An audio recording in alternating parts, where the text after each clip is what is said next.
এরপরে আমাদের যে গত মডেল টেস্ট 16 পরীক্ষা, সেই পরীক্ষায় আমাদের আহ, পরীক্ষার্থী অনুপ দাস অর্ণব, উনি এ যাবৎকালের মধ্যে রেকর্ড করেছেন যে বলা যায় যে 100-র মধ্যে 94 নম্বর পেয়েছেন। তার জন্য করতালি। সেই এমসিকিউতে পেয়েছেন 55.50, 60-এর মধ্যে, এবং রিটেনে 38.50। এটা বিশাল ব্যাপার। রিটেনে মার্ক তোলা কিন্তু খুব কঠিন।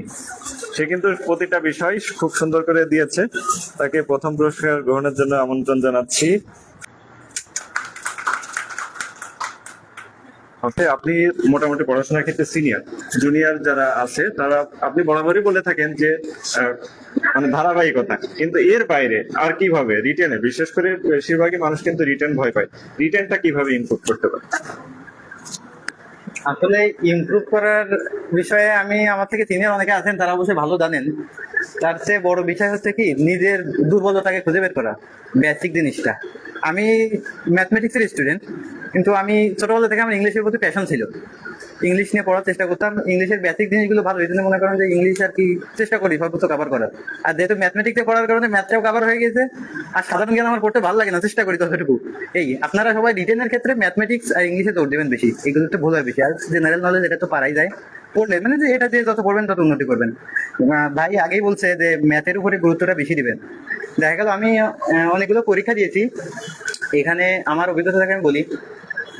দেখা গেল আমি ইংরেজিতে বা সাধারণ জ্ঞান বা বাংলায় 2-3টা করে ভুল করছি, ম্যাথ সবগুলো হয়েছে, সেই পরীক্ষা আমি ঠিকই গেছি, ভাইবা দিয়েছি।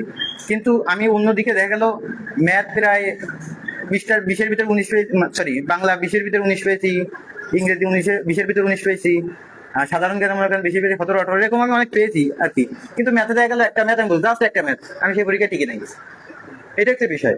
আর ম্যাথটার প্রতি বেশি গুরুত্ব দিবেন, আর বেসিক জিনিসগুলো ক্লিয়ার করার চেষ্টা করবেন, এটাই। এখন আরেকটা বিষয় বলেন যে বেসিক বলতে আমরা কি বুঝি, যে বেসিকটা কি? বেসিক বলতে কি, আমি সাধারণভাবে বলি, ইংলিশের ক্ষেত্রেই বলি, ভয়েস চেঞ্জ, ন্যারেশন, এই জিনিসগুলো আমরা কি করি, জাস্ট আমাদের যে জব সলিউশন দিচ্ছেন, জব সলিউশন আমরা বিগত সালে এগুলো মুখস্থ ধরে মুখস্থ করে ফেলি। মানে ধরলে আপনার ওই যে আমি একজন 60-60 পেয়েছে, আমি জাস্ট উদাহরণস্বরূপ, আমি ওনাকে ছোট করছি না, না। 2 নম্বর প্রশ্নটা যে আমি যেটা নিয়ে বললাম, ওর কোনো মাথা নাই, কোনো শেষের দিকে কিছু নাই, আমি জানি না উনি কিভাবে উত্তর দিয়েছে, 60-60 পেয়েছে। মানে আমার কাছে একটু অকার্ড মনে হয়েছে আর কি। না না, সেটাই, ওই যে উদাহরণ মানে মুখস্থ করার বিষয় বলছি, সমাজসেবার বই থেকে মুখস্থ করে আসছে, উনি দেখছে যে আমি উত্তর এটা পড়ে আসছি, উত্তর কিন্তু আগে দিয়েছে, কিন্তু আমি আমি পড়ি না, আমি ওটা জানি না আসলে উত্তর কি হবে, আমি ওটা দাঁড়ালে অ্যাটেন্ড করি। বিষয়টা এরকম, ন্যারেশন বা ভয়েস চেঞ্জ আমরা কি করি, পারলে ধরে মুখস্থ করে ফেলি, ওনার মতো বা আমাদের মতো। আমিও করি এটা অনেক সময়, কি ম্যাথ আমি পারি না, মিলাইতে পারি না, কিন্তু দেখা গেল উত্তর একটা দাঁড়িয়ে দিতে হয়ে গেছে, মানে করতে করতে মুখস্থ হয়ে গেছে। মানে ওনার যে সমস্যাটাই বলবো না, ওটা আমারও হয়, তাতে আমি উদাহরণ দিয়ে বললাম। এখন ভয়েস চেঞ্জ যদি আমি একটা মুখস্থ করি, রুলস তো অনেক রুলস আছে, সেই রুলস করে ব্যাপারে দেখা গেলো আমি মুখস্থ করে আসছি, একই সেন্টেন্স বা একই স্ট্রাকচার আমাকে সেন্টেন্সটা চেঞ্জ করে দিয়েছে, আমি ওই সেন্টেন্স আমি লিখতে পারিনি, সাবজেক্ট অবজেক্টে বলে। এটা হচ্ছে মানে আমার যদি ওই রুলসটা না জানা থাকে, স্ট্রাকচার না জানা থাকে, তাহলে কিন্তু আমি পারবো না।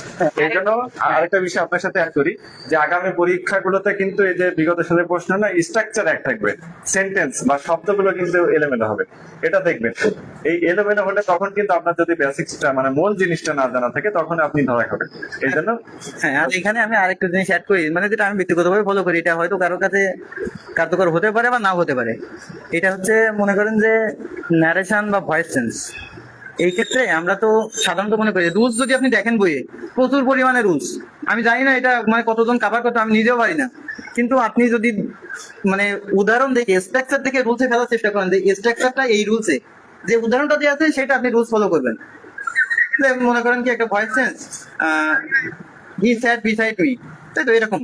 তা আমরা প্রথমে সাধারণত কি জানি, অবজেক্টের সাবজেক্ট করা, তারপরে টেনশন যে অক্সিলারি ভার্ব, মূল ভার্বের পাস্ট পার্টিসিপল, তারপরে প্রিপজিশন, তারপরে সাবজেক্টে আবার অবজেক্ট করা, এই রুলসটা আমরা জানি। কিন্তু আপনি যদি এইভাবে রুলস ধরে মুখস্থ করে উত্তর করতে যান, তাহলে গুলিয়ে ফেলার সম্ভাবনাই বেশি।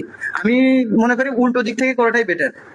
একটা সেন্টেন্স আমি দেখলাম, সেই সেন্টেন্সটা কোন রুলস আছে সেটা ফেলার চেষ্টা করলাম, সেই রুলসটা হাতে হাতে মুখস্থ করে ফেললাম, তাহলে দেখা গেলো কিছু কমন জিনিস ঘুরে ফিরে আসে। দেখা গেলো ওইখানে আপনার 25টা রুলস রয়েছে, অথচ পরীক্ষায় বিগত সালে দেখা গেলো আপনার 10টার ভিতরে ঘুরে ফিরে আসছে, তাহলে আপনার 25টা মুখস্থ করার দরকার নাই। সবাই অনেক ভালো পড়েন আমি জানি, তারপরে একটু ট্রিক্স অবলম্বন করাটা আমার মনে হয়, আসলে এখন চাকরির যে প্রতিযোগিতা, সবাই ভালো পড়ে, তার ভিতর থেকে যে ট্রিক্সটা অবলম্বন করে, স্ট্র্যাটেজি ফলো করে, সেই ক্ষেত্রে আমার মনে হয় সেটা এগিয়ে যায়। এটা হচ্ছে বিষয়। তাছাড়া আর আপনাদের বলার মতো আমার কিছু নাই। আপু, আপনি কিছু মনে করেন? আমি জাস্ট উদাহরণস্বরূপ বললাম। এই তাছাড়া কিছু না। অসংখ্য ধন্যবাদ অর্ণবকে। আর সে যে রেকর্ড ব্রেক নাম্বার পেয়েছে, আমাদের যে 16টা মডেল টেস্ট হয়ে গিয়েছে, তার মধ্যে কিন্তু 100-র মধ্যে 94 পেয়েছে। তার যে কথাগুলো বললো সেগুলো কিন্তু তার অভিজ্ঞতা থেকে বা নিজের যে ট্রিক্স, এইগুলো আপনারা অ্যাপ্লাই করতে পারেন যে কি দেখি হয়। ওকে, তাহলে দ্বিতীয় পুরস্কার নেওয়ার জন্য আমন্ত্রণ জানাচ্ছি খাদিজা ইয়াসমিনকে। উনি 90 নম্বর পেয়েছেন। উনি ধারাবাহিকতা বজায় রাখছেন, সে কারণে তাকে আবারও অভিনন্দন। উনি এমসিকিউতে 57.50 পেয়েছেন এবং রিটেনে 32.50। এইখানে দেখেন একটু গ্যাপ, যে এমসিকিউ অনেকে ভালো পারবে, রিটেনে যে আবার একটু নাম্বার এলোমেলো হবে।